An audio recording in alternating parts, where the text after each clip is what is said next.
Here's a Nobby from Lightning Ridge, Australia. Rules in millimetres and it's been wetted.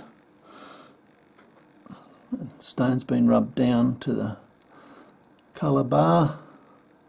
Unfortunately here you can see a sand spot, but there's a nice big oval stone to be had there still. That's reasonably thick. That's the back. That could have almost been a Chinaman's hat, the shape of that.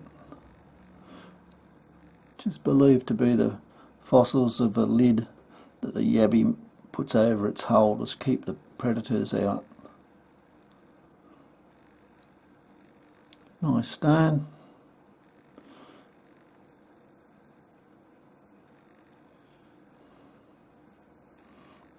Just go around this way just to give you an idea of the bar.